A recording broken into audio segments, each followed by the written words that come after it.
Hi, you're listening to Green Rapids. Welcome back For another episode. Woo! This one is Climate Justice 101. Yay. I'm excited to get people informed. Some feedback I got was that a lot of people just don't know some of what we're talking about. And so Nancy and I want to kind of give you the down low on what it is we do. Namely, let's start off with some definitions and terms from some previous episodes that some folks said that we just absolutely made the assumption that everybody knows what it is, which is silly of us. We blew through it.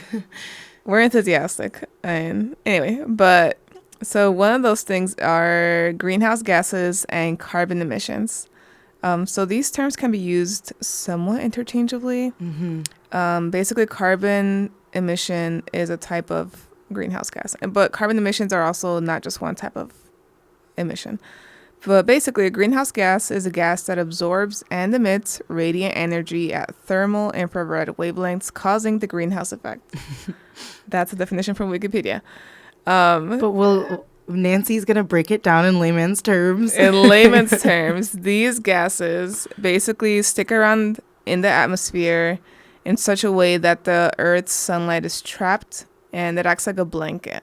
Hence the greenhouse effect, because it creates a very like a warming system that's a little bit unnatural. And then that's part of like the fact that we're contributing more of these gases into the atmosphere is why we've been having higher trending climate, like in terms of like our temperature averages. Well, the fact that we know it and then continue things like how we're responsible for it, transportation, electricity, and industry, is really the main issue with greenhouse gases. I don't think that they're something that can't be contained, but when you do it at the level that we do, it's definitely a problem. Yeah, and there's definitely levels of emissions which the Earth can handle on its own. Right.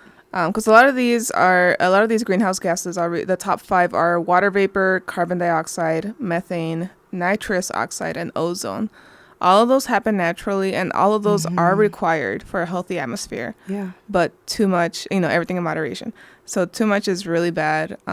So, water vapor, obviously, that's something that we need because we need humidity in the air. Carbon dioxide, we breathe that out every time we breathe. Yeah, and then also can be helped. It's if I'm not mistaken, when like cows chew, carbon dioxide is released into the... Oh, when they burp, it's methane. Yeah. Literal methane. Cows are kind of gross. Yeah. But they're necessary. They're necessary. Yeah. But, since we are putting out more of these toxic gases into the air, and I mean, not toxic gases, but, extra gases that we don't need. Excess, yeah. Into the air. And we're also chopping down the trees in the rainforest to help to balance all that out. We're basically skewing with the balance of things. Think about trees as like the OG of recycling what we put into our systems. Trees are like, ooh, let me eat it. Like they run off of that breathing system. But again, when you have way too much, they're like being choked by it. And then you take away what we have to filter it. Stop eating palm oil. But anyway, in case you didn't know, it's one of the leading causes of deforestation. So make your own Nutella at home. But dang, mic drop. We won't drop these mics though. They have a stand. Yeah, they'd have stands. And then another term that we used was microplastics. So microplastics are basically plastics that have broken into smaller pieces, but they're not degrading into their elements, if that makes sense. Yeah. So, have you heard about like that mathematical thing where you can like split something in half for infinity? They just become fractal. Yeah. So what we said before is they're not breaking down, they're breaking apart. Yes, exactly. So it doesn't really leave. It just becomes smaller bits, so you don't actually see it as one piece. And then what's bad about them getting so small is that they're getting into our water, they're getting into our soil. There's still research being done about what the full effects of having microplastics in our system is. Yeah. But so many plastics have BPA in them, which is bisphenol A, and it is a type of plastic that it acts as a hormonal disruptor. Isn't that Yeah. weird? Well, and like we don't really think about it as you're drinking out of like a water bottle or you're eating off of something that's plastic, but that does have the ability to impact your make. So it can become really dangerous for kids, for women who are having children. Yeah, for people in general, like it's like a People in very like hormonal disrupting thing. And then like as we know, hormones affect everything from like your health to like your mood to your like your ability to gain or lose weight at a rate that's comfortable to you. Yeah. So Too many or not enough will totally disrupt your system. And so it's not even what you're eating, it's maybe what you're eating off of or what your food comes packaged in. yeah. Ugh. And actually, that's why most plastics you'll find now will actually have BPA free on it because companies want you to know they're not using plastics that carry that harmful chemical in it. Although there are other less known Yeah. chemicals and plastics that also act similarly. So just because it's not a trending BPA thing, just avoid plastics in general. Why don't we do that? Yeah, right. I mean, and it's easier said than done. I mean, I know yeah. sometimes like there are certain ways, like absolutely you can choose a different water bottle. You can choose to use glass instead of plastics. You can choose to not use them at all. But there are certain times where you can't avoid them. And I think this is something that touches on climate justice, which is the intersection between injustices that we face socially and the climate. And so, like, I personally see an injustice as companies not giving us an option outside of plastics. Yeah. Like, they can use things that break down. It'll be a tiny bit more expensive, but like, wouldn't we all pay an extra 50 cents to know we're healthier? Yeah. We all would. So I think part of that injustice is not giving options to people so that we can't avoid some of the plastics for necessary items or items we should be allowed to enjoy. But if you are going to use plastics, look out for those things and then make sure that you're taking care of them properly. Recycling isn't the end all. I promise it's not, but it does help. I think reusing is even more effective than recycling can be. And that's why people kind of push those a lot. And it makes the world that's built around plastic a little bit easier. Yeah. Vote with your dollars. Yeah, absolutely. Vote with your dollars. Who is the number one contribution for, what was it, plastic? Oh, I think it was for like ocean pollution. I think it was Home Depot, Target, and Walmart. Home Depot, our beloved Target. We love Target. And Walmart, which like, So this shocking, hurts us. right? Yeah. No, not at all. But they contribute most to waste. And so if you can maybe vote with your dollars by just avoiding getting your products there. Yeah. At least give it like a week. Yeah. At least, yeah. Like take breaks from them, I guess. All right. So now to jump into the nitty gritty of this episode, what is climate justice? So in our last episode, we talked about climate change. And then, so that's basically just like what is happening. And, you know, there's a global stage for that. And then obviously there's a very local stage, which is going to be our focus, but not like our only part of our scope.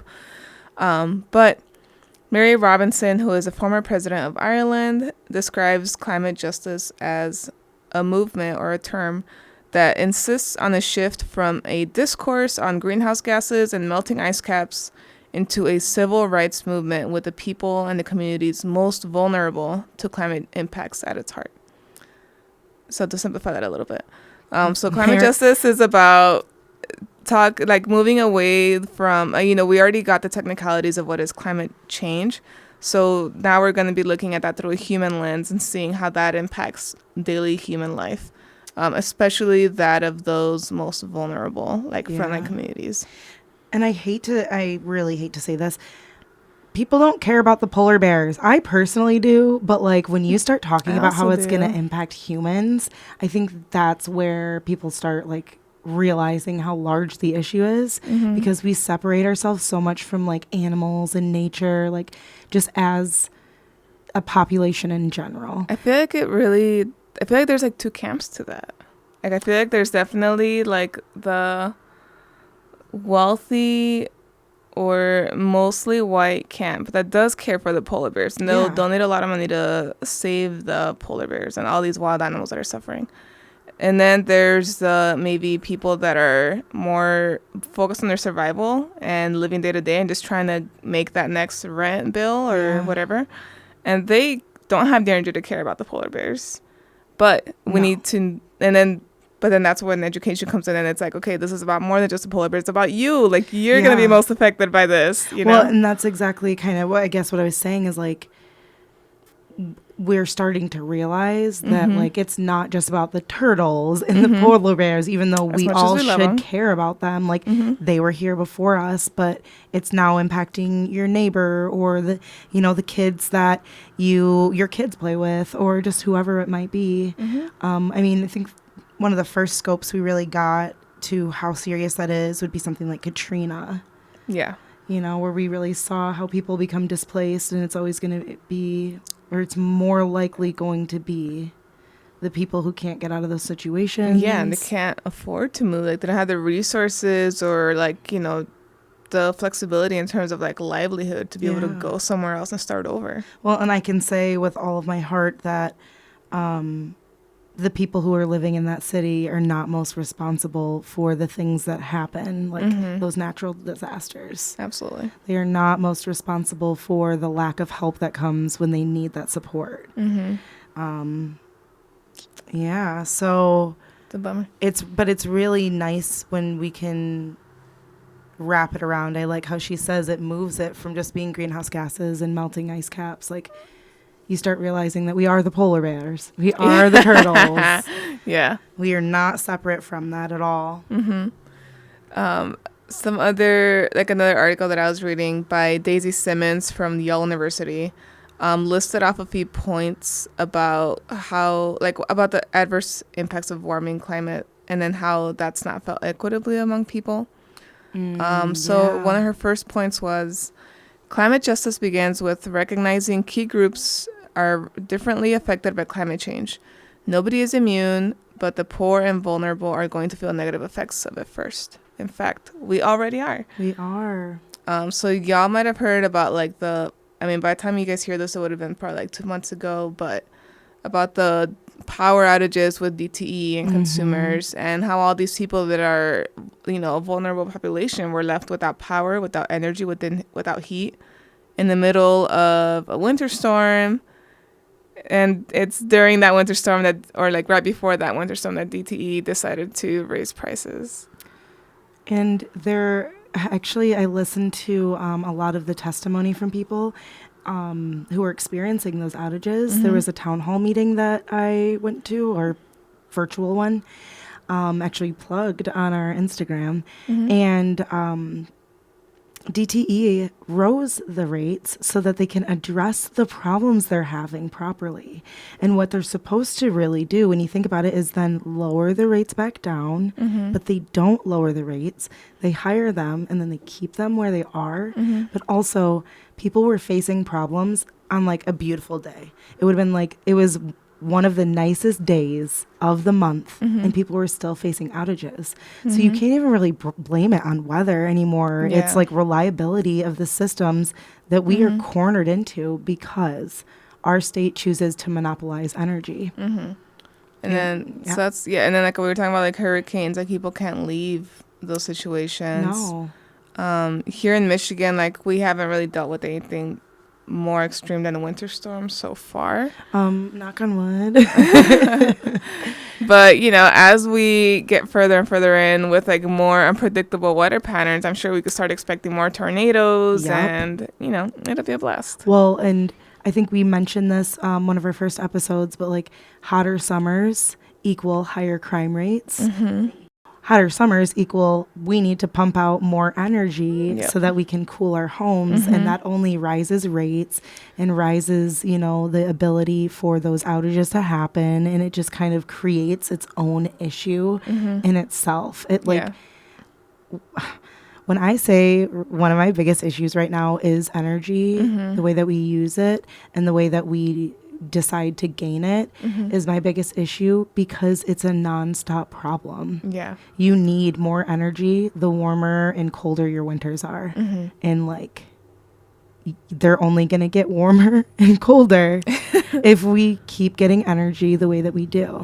It's the never ending problem. Yeah. So like our current way of dealing with these issues is like basically putting like a band-aid on a gunshot wound because we're treating the symptoms without treating the problem. Yeah, they're going to amputate. We're gonna have to, And that's what it feels like, right? And something with climate injustices is climate refugees. People get displaced from where they are because of the issues that they're facing. So it's not even just a Michigan problem or a Katrina problem in New Orleans. This is a world problem. I mean, it happens in California. It happens in countries all over the place where people get displaced because of flooding or because of droughts or because of trash. It's overwhelming. Speaking of California, my mom did send me an article. I love that you get Cali updates. From my own dear mother. Something I definitely don't have is across the country updates on what's going on. Shout out to my mom. Shout out, Mom. Thank you. But apparently a lost lake is reemerging in California, and there's farms and communities that are going underwater. So there's flooding happening because, again, unpredictable weather patterns. Oh, okay. And that's just an aside. Obviously you guys might have also already heard that a piece of Africa is breaking off. Did you hear about that already? Yes. I hate it, Nancy. Every time you say it, it makes me realize how fragile I am. Every single time. Yeah. But, okay, so where is that? Is that Northern California? Looks like it's happening it's actually Southern California. Oh, see, and that's even in the just San more... Joaquin Valley. That's more wild. It dried up 80 years ago, and it became farmland, and then now it's coming back as a lake. They've been having a bunch of rain, right? And is that near a coastline? Looking for a map. Because another thing that we're facing, and I think something that we've all heard about in the news, general news, is that we are losing coastline, and we will continue to lose coastline, which means a large city like New York can't lose coastline. Yeah, it goes like right up to the water. Yeah, well, and even in California, all around, in Florida, think about all of the people, and honestly, millionaires, you better start listening because those are your homes. The people who can afford to live on beachfronts, those are just going to continue to deteriorate if we continue to treat things the way we do. So you know what? Billionaires will become the frontline communities in that sense. It's like, Ocean, can you float a little quicker? Stop. You did. Low key. No, I mean, if it only affected rich people with beachfront properties, I would say come on, Ocean, let's go. But it would also affect a lot of coastal communities that rely on the ocean for food and work. God, we don't want to hurt them. I know it's pretty obvious, but when you put it that way, isn't it the golden rule that if you you treat people the way you want to be treated, if you know that your actions are directly impacting somebody, how can you just openly do that? It never even really has to touch anybody who is the largest offender for it. Yeah, I don't know. I mean, I feel like some people just live in a bubble and they don't know. They haven't taken the time to get to know how their actions affect other people. Bigger problem for another day. Anyway, so yeah. And then I think the climate. Was I on her second point or her first point? Well, we kind of went into her second point already, which was climate impacts can exacerbate inequitable social conditions. We talked a little bit about this, but some examples of that are how drought or flood can impact agriculture. So as such, it impacts how and what resources are available and how those resources are transported.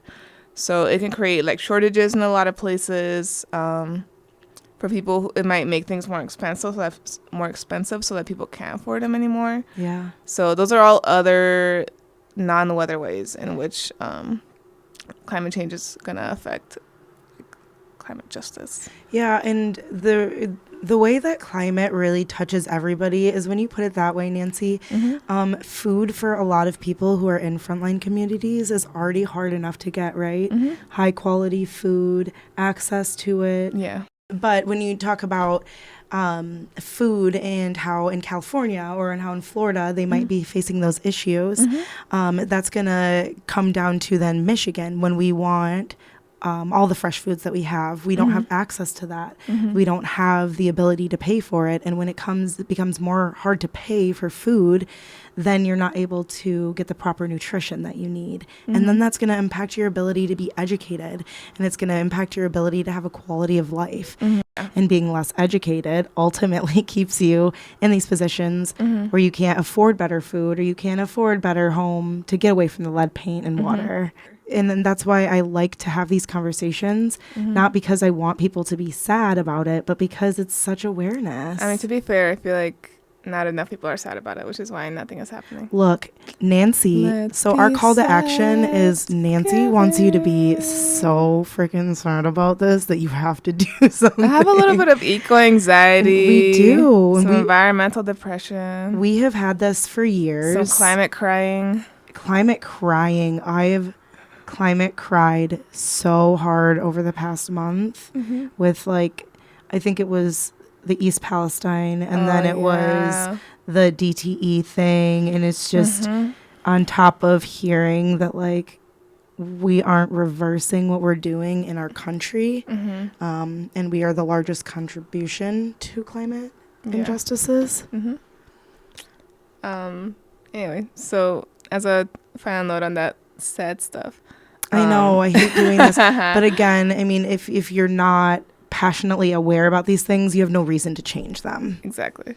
So number 3 on Daisy's list is momentum is building for climate change justice solutions, and that is where there is hope. And we really like Daisy. I like what Daisy has to say. Yeah. So some of the things that she mentions are the fact that the NAACP has brought in climate justice as one of the things that they care about under their social justice umbrella. There's organizations, obviously, a lot of local ones are the Grand Rapids Climate Coalition, the Community Collaboration on Climate Change, C4 for short, Michigan League of Conservation Voters, Sierra Club of West Michigan. Yeah. So a couple other ones that you are. And Citizens Climate Lobby. Yeah, the West Michigan Center for WMIAC, West Michigan Environmental Action Council. Look at you. You're really good. Good. And of course, there's the Environmental Justice Team at Urban Core Collective. Yay. Whoop, whoop. Yeah, I think that was what we were going with.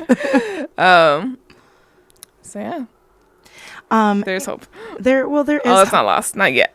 There is hope, and there are things that you can do in your neighborhood and to build that awareness, like making sure that your neighborhoods are supported, making sure that they're invested in, making sure that you're aware of the issues that are going on.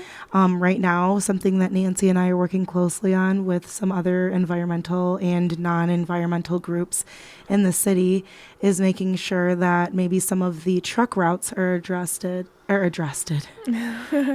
the hell? I've never said that before. Making sure we're addressed in and all. But the Roosevelt Park has an issue with their trucks. I mean, they have an issue with traffic in general, and they've done what they can to address it. But maybe planning for a better environment would be a good way to address that. Yeah. And so having awareness of those things going on in your city, again, is also going to be a really great way for you to advocate for your climate and for your health, just by being aware. And then also, obviously, don't forget that one of the biggest ways to increase awareness about climate change and climate justice is to talk about it. So, and like a lot of people treat it as a taboo subject because, like, let's be fair, it's not the most cheerful topic in the world. We've tried so hard. But really, just like talk to your family about it, talk to your friends about it, Your kids about it. turn down a straw next time you go to a restaurant if you feel like the cup, if the cup looks clean enough in the border. I always tell people I don't want a straw, and they kind of look at me, but then I think they realize why I didn't ask for it. Yeah. Yeah, turn the straw down. Turn the straw down.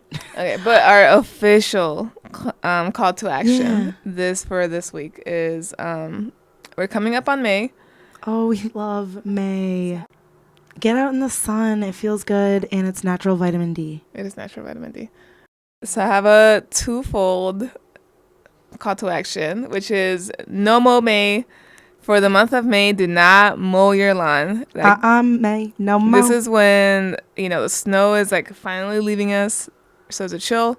A lot of pollinator insects are awakening from hibernation, and they rely on the shelter from slightly taller grass. They rely on the pollen and nectar from those dandelions, which, by the way, are actually good for you. Don't kill them. Yeah. They rely basically on clover and a bunch of these other first growing plants to get out there. Not just bees, but also fireflies. They are a Midwest treasure. I was enamored by them when I first came out to this side of the country. Oh. And then I was had to learn that they were going extinct because of freaking lawns. So don't mow your lawns, please. Okay. They need the grass. They taller. need it. Also, why are you out there mowing your lawn? Ugh. There's so many things. Lawn what are you, a mowers? 50s dad? What are you, a 50s dad? That was terrible. I'm sorry. No. That was the funniest thing to say in a weird tone, because what is that, a real insult? It kind of is. No, but I like that because also you're saving water. Mm-hmm. You don't have to water natural grasses. The rain usually takes care of. Yeah, native grasses. Rain will take care of that. And so people will run sprinklers all summer. You're going to save water. You're going to save money on water by that, money on fuel, because most lawnmowers use fuel, and then time. Think about all the time that you would spend either mowing or collecting all of the scraps from that. Yeah. So, full disclosure, no mow. I have a lawn, but I will not mow it in May, and I will probably kill it after May. I'm going to bury it in mulch. I'm going to help her stab her lawn with mulch. And then didn't we have another one? And also plant some pollinator plants. Oh, yeah. So native milkweed plants is a huge one for pollinators, especially monarch butterflies, which are very close to my heart. And then also basically any other pollinator plants. There's black-eyed Susans, there's bee balm, there's bergamot. There's a bunch of other ones. So Calvin's website, calvin.edu, you can find some resource through their Plaster Creek portion of their website, I guess. And they will give you tips on native plants, maybe how to plant them or how to propagate them, and then which ones might be helpful. So look into that if you're looking for resources. Calvin is local. It's Grand Rapids, so it'll be Michigan information. And the reason why that's important is because native plants are not going to pull from the natural resources of your yard. They're just going to help support it. Absolutely. And another resource too, if you want to learn more about native plants, you can go to your local library. In our case, it's probably the Grand Rapids Public Library. And there's a lot of books about native planting with Michigan plants. And Michigan plants are actually really gorgeous. And I noticed Michiganders are passionate about Michigan. So, grow some more Michigan plants. No, we literally, want to hear everybody say we're better. Yeah. I don't know why. But one of my favorites was, I think it's called Native Plants of the Midwest, if I remember correctly. I know this is a lot of call to actions, but... What's one big one, which is support the pollinators in May? I want to add another one because I think it's kind of interesting. Okay. potentially look into foraging. Oh. Foraging, like mushrooms. There are different types of like native plants that you can use for medicines or for herbs and stuff. It'll keep you diverse in that sense. And that's something that's really natural to people that we've lost, is having a diverse palette based on what naturally grows in your area. But like weekly, you could find something new to forage or look into, and that would also save you some money. It would add to being out in nature. So even if you don't want to do that, if you want to just maybe do the no-mow, or if you want to help spread native plants, I'm personally going to look into foraging because how beneficial it is for everyone. Yeah, and related to that, there's types of plants we refer to as invasive species, and they're basically species that are the opposite of a native plant. And they basically disrupt the local ecosystem because they take over too quick, and oftentimes like use up the nutrients or resources that native plants need to survive. So they end up like almost like killing the native plants because they're so like prominent. So a couple of examples are garlic mustard, dandelions. They were actually brought in from Europe. They're not native. Autumn olive and multiflora rose. And the Pure Cedar Creek Institute in Hastings is taking a if you can beat 'em, eat 'em approach to invasive species. And love that. So those that I just mentioned are invasive species that are harmful to local flora and fauna, but you can eat them. Yeah, so you could potentially forage something. We all know what dandelions look like. Yeah. Go grab a bunch, literally hop on Google and figure out what you can make out of it. Dandelion wine. And we would really, truly love for anybody to share what they're doing, or like show your lawn at the end of May. I'll that show you with guys us. my lawn, maybe. Let's do some before and If I after finish. pics. Yeah. But yeah, we also appreciate you, and we understand that it is a call to action by listening to us have these conversations, and just by taking in little bits. This is kind of how Nancy and I started, but if we can all get like 1% closer even every month, that would be huge. Yep. So support a pollinator this month. Thanks for listening to this episode. Our next episode is going to be on sustainability. So we'll see you soon. Yeah, we will see you soon. Bye. Peace.